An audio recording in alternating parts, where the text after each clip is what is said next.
शरीफ की पावन धरती पर मैं शशांक शेखर सिन्हा नगर कार्यपालक पदाधिकारी हमारे सशक्त अध्यक्ष सदस्य हैं, उनको मंच के संचालन के लिए अनुरोध करते हैं। धन्यवाद।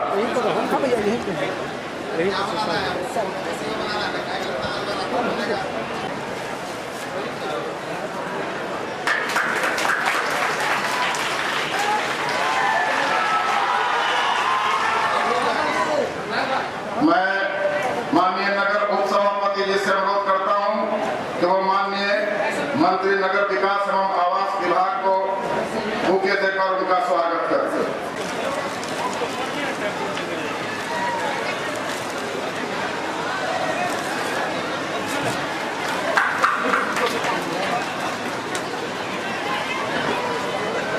अब मैं इस 25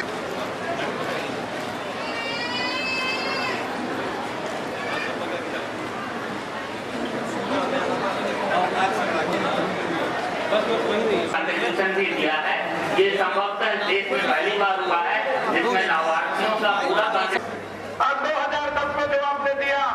चिंता वो 24 घंटा किया करते हैं, जिसका यह प्रमाण है कि आज गरीबों के बीच में लगभग 192 मकान उन गरीबों को समर्पित किया जा रहा है, दिया जा रहा है जिनके पास निवास नहीं था। यह कार्यक्रम तो को सुनना चाहेंगे, लेकिन मैं बताना चाहूंगा कि आज से 7 साल पहले इस प्रदेश की जो छवि बनी हुई थी, इसके विषय में आप सबको पता है। लेकिन पिछले 6 वर्षों में 9 तारीख को भी माननीय मुख्यमंत्री जी ने तो बिहार में कर रहे हैं इसकी चर्चा, ठीक है। इसलिए हम अपनी बात को यही समाप्त करते हुए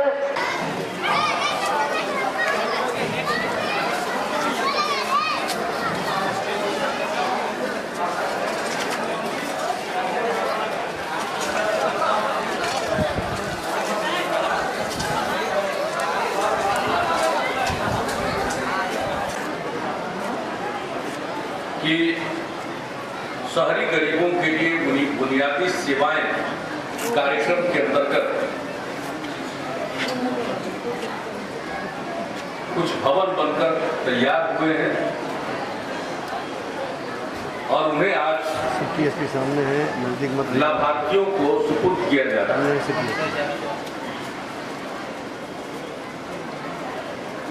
शहरी गरीबों के मकान बनाने के लिए 2 प्रकार की योजनाएं चल रही है। शहरी गरीबों के लिए बुनियादी सेवाएं ये तो सीमित स्थानों पर है। पटना और उसके आसपास के जो शहर हैं, फुलवारी, दानापुर, खरौल, वो उसमें शामिल है और बोधगया। और एक दूसरी योजना है जो अनेक शहरों में चलाई जा रही है, एकीकृत आवास एवं स्लम विकास कार्यक्रम। यह 28 शहरों में चलाई जा रही है। ये 2 प्रकार की योजना चल रही है। यहाँ की जो योजना है वो शहरी गरीबों के लिए बुनियादी सेवाएं और इसी के अंतर्गत मकान का निर्माण हुआ है। अरुण कुमार जो बुको के अधिकारी हैं, उन्होंने जानकारी दी, माननीय मंत्री जी ने भी बताया, अन्य लोगों ने इसकी जानकारी दी कि किस प्रकार से जो लागत है उसके अंदर ही यह मकान बनकर तैयार हुआ है। दोनों योजनाओं में कुल मिलाकर 50,000 से ज्यादा मकानों की मंजूरी दी गई है, लेकिन अभी 6,000 से कुछ ज्यादा मकानों पर काम चल रहा है और उसमें कुल मिलाकर 2,561 मकान बनकर तैयार हैं और 3,572 जो आवास खंड है उस पर निर्माण जारी है। बाकी पर भी काम होना है। हमारे अधिकारी बता रहे हैं कुछ जगह की दिक्कत होती है, यहाँ पर अन्य जगहों पर भी मकान बनेगा। यहाँ की योजना और ज्यादा संख्या में स्वीकृत है। आज जिन लोगों को मिल रहा है तो मैं शुभकामना देता हूँ, और जिनको आज नहीं मिल पा रहा है उनको निराश होने की जरूरत नहीं है। जिनका भी सर्वे के समय नाम था उन सब लोगों को इसी प्रकार का मकान बनकर मिल जाएगा। यह बात अलग है कि मकान बनने में जगह की कमी के कारण भले ही विलंब होता हो, लेकिन सरकार को मकान बनाना है, भले ही राशि बढ़ जाए, लेकिन सबको देने के लिए हम लोग प्रतिबद्ध हैं।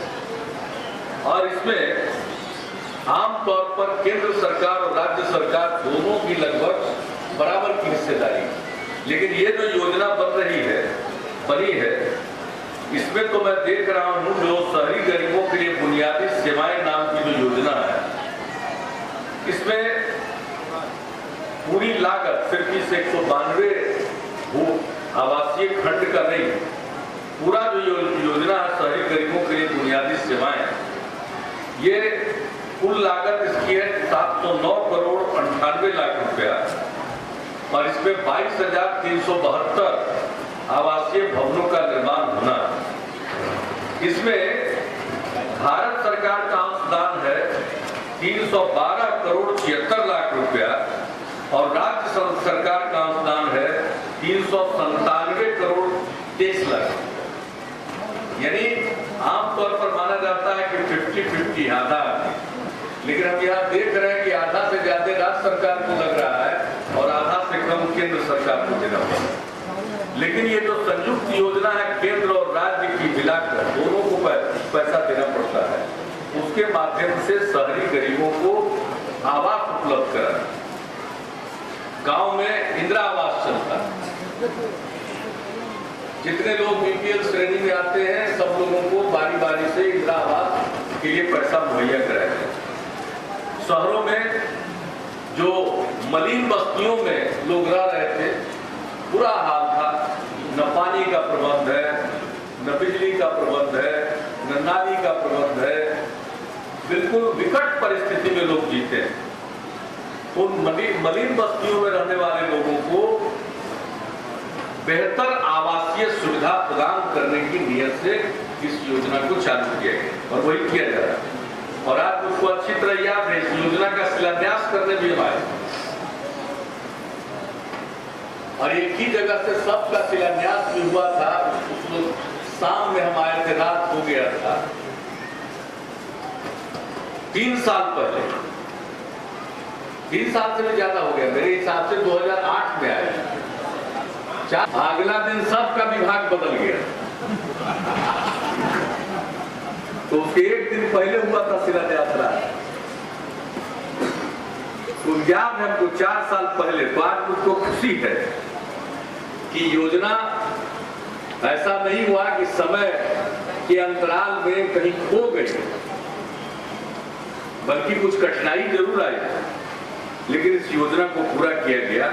मैं माननीय मंत्री जी नगर विकास से अनुरोध करूंगा और नगर विकास के सचिव से सुधीर कुमार जी से कि भाई इसकी पूरी मॉनिटरिंग कीजिए, अनुश्रवण कीजिए और हर सूरत हाल के मकान बनना चाहिए। तो शुरुआत है, हम तो इससे ज्यादा आगे जाना चाहते हैं। जो गरीब गुरबा है, जिसको रहने के लिए जगह नहीं है, हम एक ही बात सबको कहा करते हैं, सारे अधिकारियों की मीटिंग में हम एक बात पूछते हैं कि भाई हर आदमी का एक पता होना चाहिए। और हम अधिकारियों से प्रश्न पूछते हैं कि आप सब लोग को प्रतियोगिता परीक्षा में बैठ करके पास होकर के अधिकारी बने। आप ये बताइए कि अगर आपका कोई पता नहीं होता तो आपका जो नियुक्ति पत्र है वो किस पते पर आपको जाता? तो अगर आपका पता नहीं होता तो आपको नियुक्ति पत्र जाता नहीं, तो आप इतने बड़े अधिकारी बनते नहीं। इसलिए पता की कितनी अहमियत है। पता जो भी इस धरती पर पैदा हुआ है, सबको एक एड्रेस, उसका एक पता जरूर होना चाहिए। और अगर नहीं है तो प्रदान करना किसकी जिम्मेवारी है? ये जिम्मेवारी हम लोगों की है, चाहे वो नगर परिषद में चुन करके आए हुए लोग हों, या राज्य सरकार के लिए चुनकर आए हुए लोग हों, या केंद्र सरकार के लिए चुनकर आए गए लोग। हम सब लोगों की बुनियादी जिम्मेवारी है। तो जैसे भोजन जरूरी है, कपड़ा जरूरी है, उसी तरह से मकान जरूरी है। तो उसी दृष्टिकोण से शहर की हालत में बेतरतीब लोग बस जाते हैं, उनको ठीक ढंग से बसाना। पटना पुराना शहर है, फुलवारी तो सब पटना का हिस्सा है। एक शुरू से बना हुआ फुलवारी नगर परिषद अलग है, लेकिन फुलवारी और पटना में फर्क क्या है? फुलवारी में दोनों जमीन सस्ता है क्या? यहाँ कोई मकान बनाना चाहेगा तो उसको सस्ता मिलेगा। हम लोग इतना ज्यादा कुछ ना कुछ चारों तरफ काम कर रहे हैं। सड़क नया बनाते हैं, पता चलता है सड़क के दोनों तरफ 2 किलोमीटर अंदर तक के जमीन के दाम में आग लग जाती है। लोग जिसको पैसा वो घूमता रहता है, कहीं कहीं जमीन खरीद लेता है, सोचता है पता नहीं सरकार यहाँ से फिर कोई और चीज कर दे तो उसमें पैसा और ज्यादा मिलेगा। फिर तो चारों तरफ हो रहा। शहर को तो हम व्यवस्थित करना चाहते हैं, उसके लिए भी अलग से हम लोग काम कर रहे हैं। शहर का मास्टर प्लान बन रहा है। ये शहर पर जो एकदम बिल्कुल अंधाधुंध बोझ पड़ रहा है, जो भी बिहार का आदमी है सब सोचता है कि अगर घर बनाना तो चलो पटना में बना, क्योंकि ले दे करके पटना राजधानी का शहर है। हालांकि हम इसको भी सुव्यवस्थित शहर की श्रेणी में नहीं मानते। अव्यवस्थित ढंग से लोग बढ़ते गए हैं, खेत में मकान बना लिया, अब वहां बरसात से पानी जमा होता है, कहीं 24 घंटा का चैनल चालू हो गया, वहां पानी पड़ेगा बरसात का, तब पानी होगा ही तो उसी का फोटो ही लोग दिखाएगा, देखिए सुशासन का कमाल। तो हमसे पूछ के किसवा में मकान बनाया बताइए, तो उस समय तो एक लाइन जोड़ दीजिए साथ साथ। लेकिन खैर, तो इस कठिन परिस्थिति में शहर के बुनियादी सेवाओं का, शहर का विकास करना, बुनियादी सेवाओं का शहर, वो कितना कठिन काम है। अगर पहले से सब कुछ हो जाए, आजकल आधुनिक शहर बसता है तो पहले ही नाला के बारे में सोच लिया जाता है, सड़क के बारे में सोच लिया जाता है, बिजली का पोल किधर रहेगा उसके बारे में सोच लिया जाता है, इस सब के लिए जगह छोड़ दिया जाता है। तब भूखंड बढ़ता है, कहीं मल्टी स्टोरी बनता है, कहीं एक मंजिला बनता है, कहीं बाजार बनता है, कहीं स्कूल बनता है, कहीं अस्पताल बनता है। तो उसको कहते हैं सुव्यवस्थित ढंग से बनता। हम भी चाहते हैं आगे से जो नगर बसे इसी तरह से सुव्यवस्थित बसे। अब जो पानी में बना लेते हैं नाली है नहीं, अगर पहले से नाली का प्रबंध हो जाएगा तो लोगों को दिक्कत नहीं होगी। तो इसलिए पटना का मास्टर प्लान भी बन रहा है और शहर के इर्द गिर्द इलाकों में अगर लोग बसना चाहते हैं तो उसका एक नियम, कायदा, कानून हम लोग बनाना चाहते हैं ताकि उसी हिसाब से बना। अब पटना में लोग मकान बनाने लगता है, जगह छोड़ता ही नहीं। ये तो माननीय उच्च न्यायालय ने फैसला दिया कि कई जगह कुछ रास्ता लोगों का चौड़ा हो गया, वरना हालत क्या है। आप कल्पना करिए, अगर कोई आपदा आएगी, भगवान न करे, खुदा न करे कि कोई आपदा आए, लेकिन अगर मान लीजिए भूडोल हो जाता है, भूकंप होता है, तो क्या होगा। हम देश में केंद्र में जब मंत्री थे, कृषि मंत्री, तो उस समय आपदा का काम देखना पड़ता था कृषि विभाग, अब तो अलग वो काम हो गया। तो उसी समय गुजरात के भुज में भूकंप आया, तो उस काम को हम देख रहे थे। तो सारे विशेषज्ञों ने बताया हमको, चूंकि हम बिहार के रहने वाले थे, तो हमको उन लोगों ने बताया कि सर आपको बता देते हैं, अगर जिस रिक्टर पैमाने पर भुज में केंद्र बिंदु रहा, एपी सेंटर रहा, अगर इस प्रकार का भूकंप इस पैमाने पर पटना में आ जाए तो आपके यहाँ 5 लाख लोग मरेंगे। ये कब कहा? 2001। क्यों? भूकंप से लोग नहीं मरते, भूकंप में जो मकान ढहते हैं उनके मलबों में दब कर लोग मरते। तो मकान कैसा बनाना चाहिए? भूकंप रोधी बनना चाहिए, रास्ता होना चाहिए, अगर कुछ हो गया तो बीच में जाना चाहिए, आग लग गई तो दमकल के जाने का रास्ता होना चाहिए। कुछ नहीं, जैसे तैसे लोग आपाधापी में शहर के इर्द गिर्द, शहर में बसने के चक्कर में मकान बन गया। तो इसको सुधारना और नया शहर जो लोग बसावे वो व्यवस्थित ढंग से बसावे, तभी पटना शहर भी रहने लायक होगा। आपदाओं के आने की स्थिति में भी नुकसान कम से कम होगा।